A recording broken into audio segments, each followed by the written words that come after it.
Olá, cursistas! Sejam muito bem-vindos. Eu sou o professor Dr. Leonardo Finelli, psicólogo e pedagogo, e estou de volta para nós finalizarmos a nossa disciplina de Fundamentos e Metodologia de Educação Especial e Inclusiva do curso de Licenciatura em Ciências Biológicas do Instituto Federal de Educação, Ciências e Tecnologia do Norte de Minas Gerais. Então, hoje nós vamos finalizar a disciplina com a discussão sobre legislação e políticas públicas no Brasil que versam sobre a lógica da educação inclusiva. Vocês conhecem a nossa rotina, estejam com papel e caneta e façam as anotações que se fizerem necessário. Passemos aos nossos slides. Então, estamos no curso de Licenciatura de Ciências Biológicas, coordenado pela professora doutora Franciele Costa, na disciplina Fundamentos e Metodologia da Educação Inclusiva, ministrada por mim, professor Leonardo Finelli. Então, pensando na legislação e políticas públicas, a terceira unidade do nosso caderno didático, ele começa a versar sobre os documentos de cunho mundial. Então, as grandes marcas que nós temos em termos de educação especial ou de educação para pessoas com deficiências começam a ser discutidas a partir da Declaração Universal dos Direitos Humanos, que foi produzida, que foi publicada em 1948, num grande evento realizado posteriormente ao fim da Segunda Guerra Mundial. Pensados ali as atrocidades realizadas nos períodos das duas grandes guerras, a depressão econômica norte-americana, que levou inclusive à Segunda Guerra, ou foi um dos fatos, um dos marcos que a promoveram, que levaram à Segunda Grande Guerra, voltou-se a se pensar numa perspectiva humanizada de reconhecimento do ser humano, que contemplava novamente a disponibilidade de recursos para ações sociais e o reconhecimento das pessoas com deficiência. Vejam que vão se passar aí cerca de 40 anos até a gente chegar para um outro grande marco, que é a Declaração de Jeantian, ou, como o título dela traz, a Declaração Mundial sobre a Educação para Todos. Então, apesar de, no primeiro momento, a Declaração Universal dos Direitos Humanos, a gente já começar a reconhecer as pessoas com condições de deficiência, em termos de processos educativos, ainda existia muito a perspectiva da segregação. Lembram que a gente começou a discutir lá na primeira aula, quando eu falei das legislações da Dinamarca, de 1950, que começaram a trazer a ideia da integração para posteriormente evoluir para lógica da inclusão? Pois bem, só na década de 1990 que a gente começa a ter uma expansão significativa e que isso se torna uma questão realmente importante para a maior parte dos governos em termos de promover a educação das pessoas com deficiência, então pensamos aí nas lógicas da educação para todos. Logo na sequência, então, posteriormente a isso, nós temos lá a Declaração de Salamanca, um evento realizado na Espanha, que foi a Conferência Mundial sobre as Necessidades Educativas Especiais, Acesso e Qualidade. Então, além de pensar na educação para todos, agora um evento voltado para as necessidades educacionais específicas, pensando em especial nas formas de acesso e promoção da educação de qualidade para esses indivíduos, que vai ser reformulada ou complementada a partir da Convenção da Guatemala, que vai discutir sobre a eliminação de todas as formas de discriminação contra as pessoas portadoras de deficiência. Então, são declarações e resoluções que são pautadas em termos de artigos de reconhecimento da individualidade, do reconhecimento dos direitos e deveres, do reconhecimento do estatuto, da autonomia das pessoas com deficiência, da promoção de processos educacionais para as pessoas com deficiência, que são discutidas em âmbito mundial por diversos países e que são assinadas por diversos países signatários, nesse sentido, aplicadas a esses países, a diversos países. De modo similar, só para complementar, todas essas legislações internacionais estão disponíveis no nosso ambiente virtual de aprendizagem, lá na parte de conteúdo, nas bibliografias complementares. Dando sequência, o capítulo avança para a legislação e as políticas públicas no Brasil. Então, em termos de Brasil, existiam algumas discussões pregressas, né? Eu volto lá na discussão da história, que foi nossa primeira aula, quando a gente vê lá nos idos de 1840, com Dom Pedro II já começando a implementar as primeiras escolas para cegos e surdos, mas que eram ainda iniciativas muito pontuais, ou mais significativa ali nos idos de 1950, com a criação das APAES no Brasil. Como eu havia falado naquela aula, dos idos de 60 ao final dos anos 80, o Brasil viveu um regime ditatorial, um regime militar que mudou uma série de políticas públicas e, num dado momento, destituiu e, ao final desse período, volta a reinserir uma série de direitos e liberdades individuais.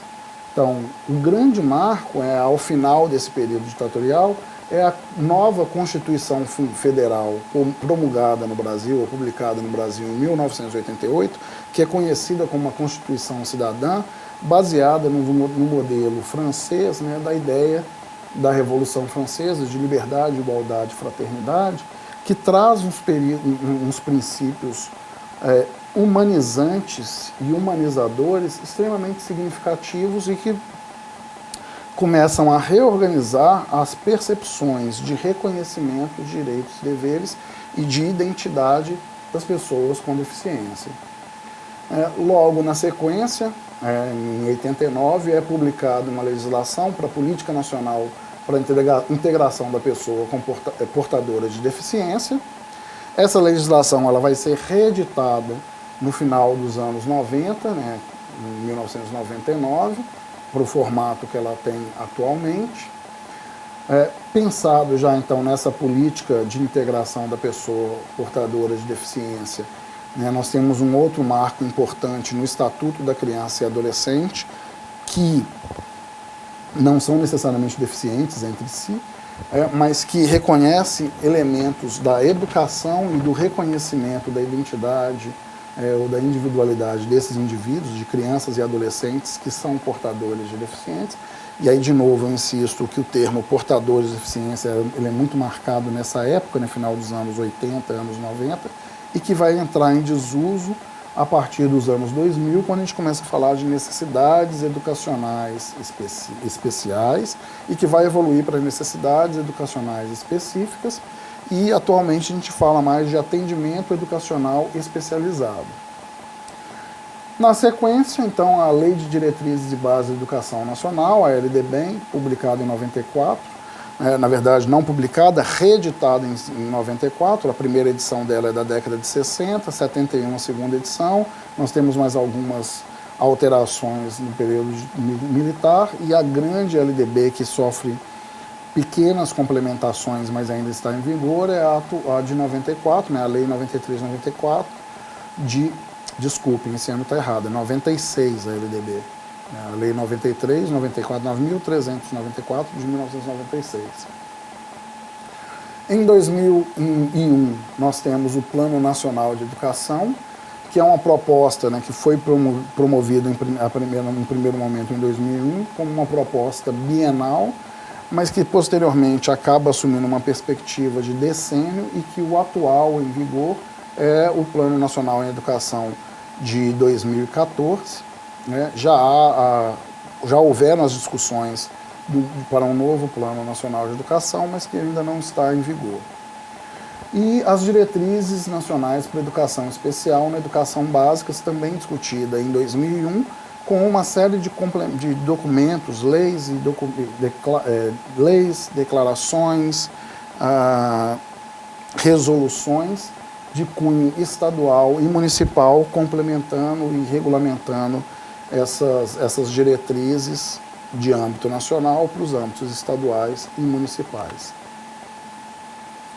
Então, como já comecei a falar, eu retomo a literatura complementar lá do artigo Legislação para o Atendimento de Pessoas com Necessidades Educacionais Específicas no Brasil, que promove um agrupamento bastante significativo, bastante interessante, da evolução dessas legislações. Então, ela parte dessas legislações elencadas no livro e complementa com uma série de outras legislações, decretos, regulamentações de 2001 até 2017, que vão nos auxiliar a pensar no estado atual das legislações.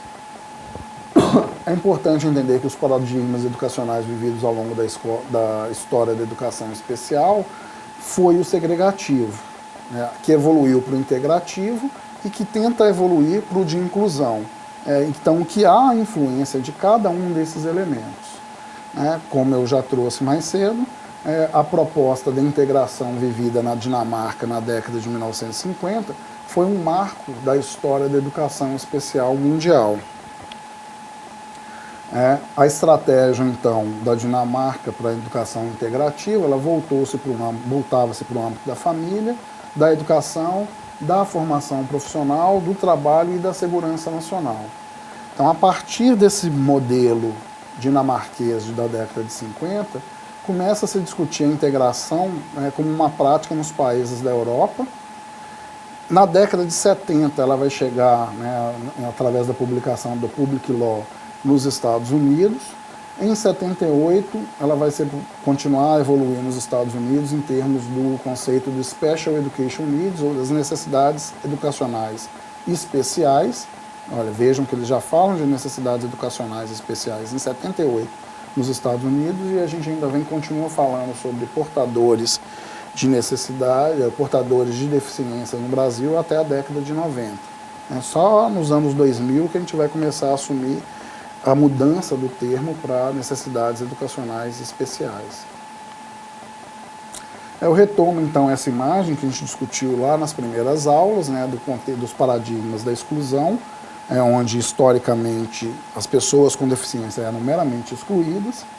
Num segundo momento da história, se trabalhou com o paradigma da segregação, então as pessoas normais eram um grupo, segregava-se as pessoas com deficiências, então se encaminhava para a educação, não eram somente eliminadas, se encaminhava para a educação, mas fora das cidades, em centros especializados, normalmente instituições totais, fechadas para esses indivíduos, então eles eram mantidos lá em sistemas de internato, manicômios, escolas especiais. A partir da década de 50, a gente começa a trabalhar com essa perspectiva dinamarquesa da integração, então trazer esses indivíduos com deficiências para a sociedade, mas ainda em termos de uma educação específica para eles, em escolas específicas, mas já dentro da sociedade, para finalmente avançarmos para a lógica da inclusão, onde os indivíduos vão ser reconhecidos como iguais em suas diferenças. Então, algumas críticas foram feitas ao paradigma da integração. Uma delas refere-se à tendência de procurar homogeneizar física, funcional e socialmente as diferenças dos alunos. Então, pensar na integração só como recolher esses indivíduos e colocá-los dentro da sociedade, sofria-se ainda uma série de limitações, porque a gente estava trabalhando com o paradigma da igualdade e não da equidade. Então, isso acabou por reforçar a exclusão ao invés de proporcionar uma escola para todos. No Brasil, a partir da década de 90, as novas propostas e representações narrativas foram sendo produzidas para as pessoas com necessidades educacionais específicas. De novo, ainda não se falava desse termo, mas eu já vou usar o termo odierno.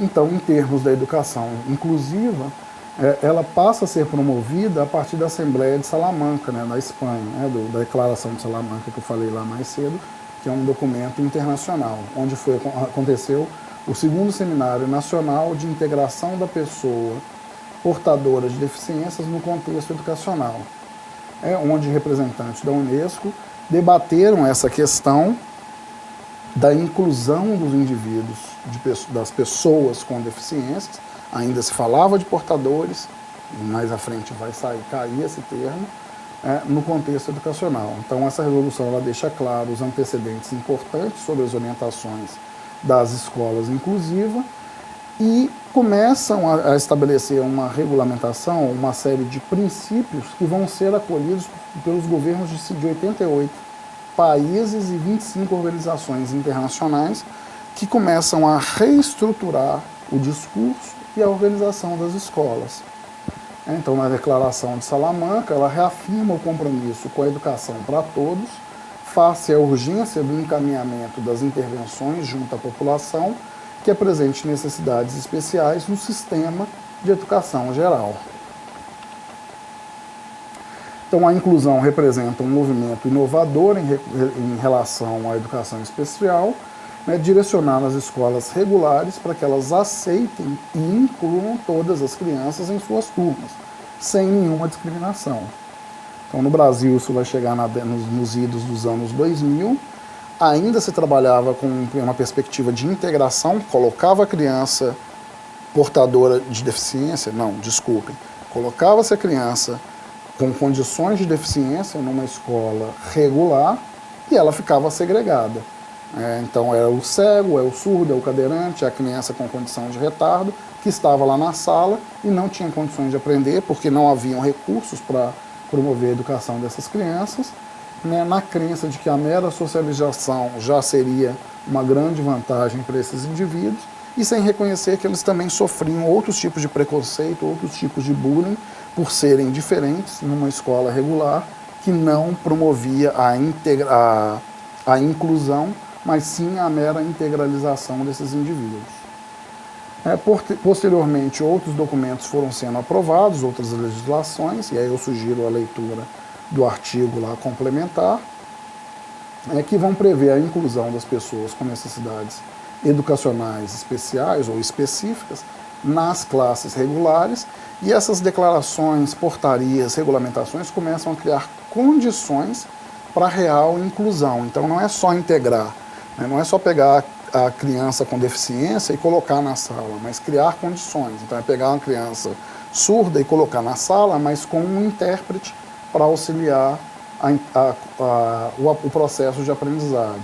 É pegar a criança cega e colocar na sala e criar as condições de um professor de apoio para auxiliá-la com a Libras ou com os recursos das tecnologias assistivas do uso de softwares. É pegar o deficiente físico e colocar na sala, de modo que ele tenha o aprendizado cognitivo, mas também criar os espaços nas aulas de educação física para que todos tenham a percepção do desenvolvimento físico e motor, ou psicomotor, desses indivíduos. É pegar a criança com a condição de deficiência mental, ou de déficit cognitivo, e colocar na sala com um professor de apoio, ou com um apoio numa sala de recursos multifuncionais no contraturno, de modo a promover a complementação ou a suplementação necessária para o aprendizado dessas crianças. Então, a inclusão prevê o atendimento dos alunos com deficiência, inclusive aos alunos com necessidades educacionais especiais severas, em classe regular, com apoio de serviços de educação especial. Então, os pontos cruciais, quando se pensa na educação inclusiva, são: toda pessoa tem direito fundamental à educação, possibilitando-lhe o atingimento e a manutenção de um nível adequado de processo educacional. Então, todos têm que ter direito e eles têm que aprender. Eles não devem ser somente progredidos, como acontecia no passado, dentro da lógica da integração. A criança tem a deficiência, ela vai passando porque ela atinge a idade sem adquirir as competências mínimas necessárias. Segundo tópico, o ser humano possui características e interesses singulares próprios à sua condição total. Como eu já havia falado nas aulas anteriores, eu posso pegar dois indivíduos com a mesma síndrome, com a mesma condição de deficiência, mas os interesses deles são peculiares, diferentes, e o processo de aprendizado também será peculiar, diferente, seguindo os passos e os tempos de cada um desses alunos. Terceiro, os sistemas e projetos educacionais devem considerar diferenças das características dos seres humanos na situação de escolarização. Então, é reconhecer essas diferenças de interesse, diferenças de ritmo, diferenças no processo de aprendizado e criar condições para que todos possam ter a complementação ou suplementação necessária ao seu processo de aprendizado. Pensando então em apoio, pensando em aula de reforço, em complementação, em segunda oportunidade, mas segunda oportunidade com a complementação do conteúdo para que haja realmente o aprendizado e não só criar uma nova oportunidade para que se dê a nota. E há nos sistemas educacionais os programas regulares para intervir com pedagogias tanto para as crianças chamadas normais, como também para as deficientes, ou para as pessoas com deficiência, né? Melhor mudar esse conceito, né? Não deficientes, eles não são deficientes, eles são pessoas que têm deficiências. Então, a proposta de educação inclusiva possibilita uma educação que aceita, respeita e promove as diferenças, acreditando na possibilidade de aprendizagem, independentemente das dificuldades que possam surgir nesse processo, das condições físicas, emocionais, sociais, linguísticas, ritmos de aprendizados, entre outros. Então, agora a gente está começando a falar de equidade, não apenas de igualdade. A gente está falando de inclusão e não apenas de integração. Então, nesse sentido, a escola inclusiva torna-se um convite permanente de reflexão quanto às questões pedagógicas, quanto a intervenções desenvolvidas nas escolas, exigindo uma revisão das concepções do ensino, da aprendizagem e até da avaliação, onde geralmente emergem os mecanismos de exclusão. Essa imagem é do nosso caderno didático, né? Pensar numa sociedade realmente inclusiva, contempla lá os indivíduos na sociedade com as mais diversas características, mais diversas limitações, amputações, dificuldades de mobilidade, condições sensoriais, condições cognitivas e por aí vai. Então, diante dessas considerações, tem-se alguns princípios da escola inclusiva. A valorização das diversidades, que implica em repensar rótulos depositados nos alunos. Por isso eu tenho tomado cuidado com esse discurso, né? Não é o deficiente, é a pessoa com deficiência. Não é o portador de deficiência, é o portador de necessidades especiais. É a pessoa com deficiência, é a pessoa com necessidades educacionais específicas. A participação na escola, o que significa propor espaços a fim de que os alunos e suas experiências possam ser reconhecidos. É a qualidade no processo de ensino-aprendizagem, que deve reportar ao oferecimento de propostas metodológicas que promovam o desenvolvimento integral aos alunos com deficiência. Tá vendo que bacana? Alunos com deficiência, pessoas com deficiência e não deficientes. Então, esses princípios estão diretamente ligados a outros aspectos, como a prática pedagógica e a organização escolar, enfocando no currículo e no papel dos professores. Então, eu insisto nisso com vocês, estudantes de licenciatura, que serão os próximos professores. Eu ainda, às vezes, cometo algumas gafes, cometo alguns erros no meu discurso e tento corrigi-los, porque, a partir dessa percepção, eu quero auxiliá-los a também mudar os discursos para discursos que sejam inclusivos e menos preconceituosos. Então, considera-se, a educação inclusiva considera a construção do currículo escolar com a participação de professores, equipes administrativa e da comunidade, de modo a reconhecer as diferenças e criar condições para a integração e para a inclusão real. Então, para se atingir o objetivo da equidade nos resultados da educação, é necessária uma mudança fundamental nas nossas definições de equidade educativa. Não é só colocar iguais, mas pensar na equidade. Então, é fundamental reconsiderarmos a forma como olhamos para as diferenças entre os alunos, assim como o modo como consideramos os objetivos da educação básica e média e o processo de organização das escolas. A maior tarefa, então, que se apresenta às escolas é criar ambientes de aprendizagem que fomentem a equidade em relação aos resultados educativos para todos os alunos. O ponto de partida deriva de consistir na identificação das práticas que negam acesso igual ao currículo e reconhecer as práticas que facilitem esse acesso. Então, eu retomo as imagens que eu já havia discutido nas unidades iniciais, de pensar na igualdade, que é dar os mesmos recursos para todos os indivíduos e reconhecer que eles têm características diferentes e que esses recursos nem sempre vão se adequar, ou pensar nas práticas de equidade, que eu devo criar condições diferenciadas para que indivíduos também diferentes consigam ter acesso aos mesmos recursos, consigam ter acesso ao mesmo processo educativo. De novo, é disponibilizar os recursos não de maneira igual, mas entender que alunos diferentes apresentam necessidades diferentes, alguns demandando menos recursos, outros demandando mais recursos, para que o processo de aprendizagem, ao final, seja equivalente para ambos os indivíduos. Então, a gestão escolar está diretamente relacionada com a concepção e a ação prática adotada pelos administradores da escola. Escolas inclusivas devem se reportar ao coletivo, à democratização da escola como um todo, à autonomia, de modo a apresentar a construção de um projeto político-pedagógico, um PPP, tomado como a identidade de cada instituição. Então, reconhecendo as especificidades, por exemplo, de regionalidade, das demandas de pessoas com deficiências daquela localidade, a possibilidade da criação das salas de recursos que atendam às demandas daquela escola, ou redirecionamento de demandas específicas de alguns alunos para outras escolas que dispõem dos recursos. É considerar, por exemplo, os elementos, como eu disse, de regionalidade, de culturas distintas, então povos ribeirinhos, educação do campo, populações quilombolas, que demandam recursos diferenciados para que sejam inclusos, para que se preserve a sua cultura em detrimento da cultura hegemônica. Então, nesse sentido, retoma-se o currículo como ponto de heterogeneidade que constitui a realidade cotidiana dessa modalidade de educação. Então, o currículo é o projeto que preside as atividades educativas escolares, define suas intenções e proporciona os guias de ação adequados e úteis para todos os professores daquela escola.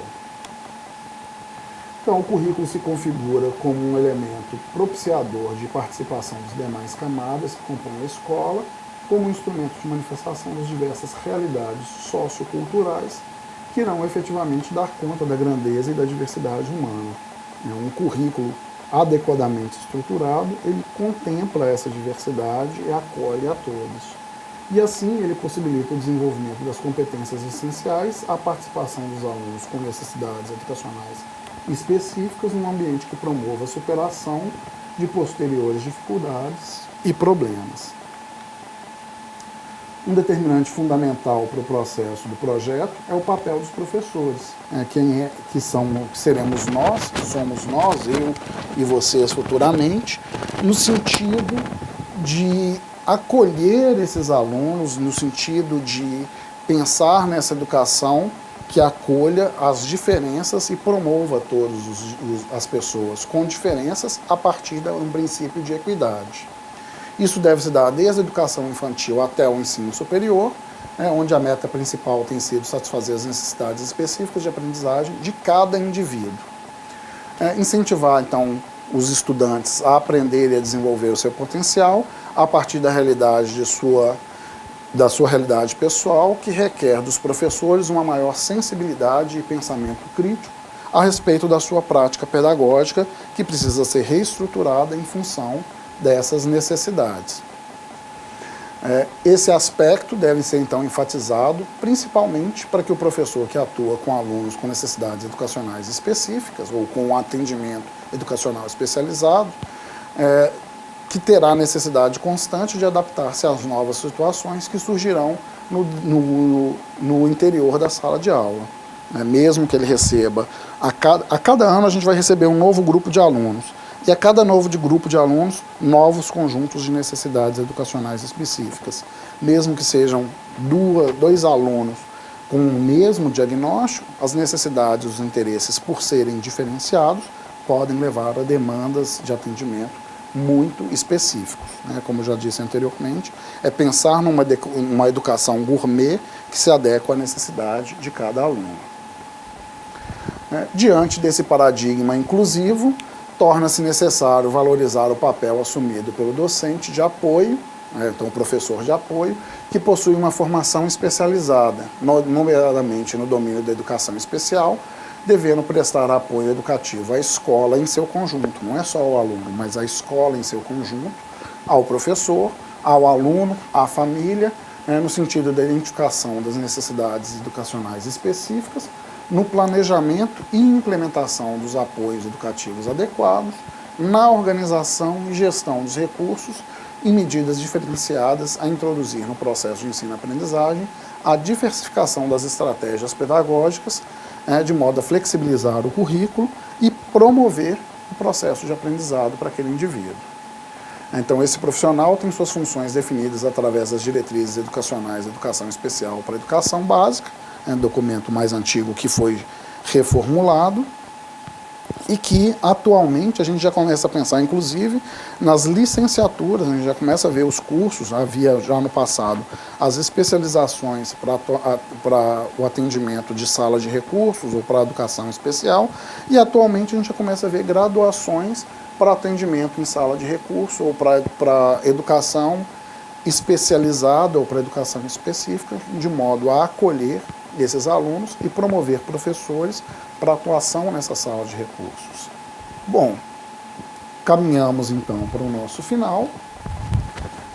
É isso, pessoal. Eu espero que vocês tenham gostado e que aproveitem o material para pensar a sua futura prática profissional com a percepção mais humanizada da educação, de modo a se tornar um agente de mudança e efetivamente proporcionar uma educação que seja inclusiva e de qualidade. Eu agradeço a participação de todos e solicito que vocês finalizem a disciplina com o acesso relativo aos fóruns a cada uma das semanas do curso e que vocês entreguem todas as atividades propostas nos devidos prazos. Espero que vocês tenham gostado e que essa disciplina tenha promovido o seu crescimento pessoal enquanto educador. Grande sucesso, um forte abraço.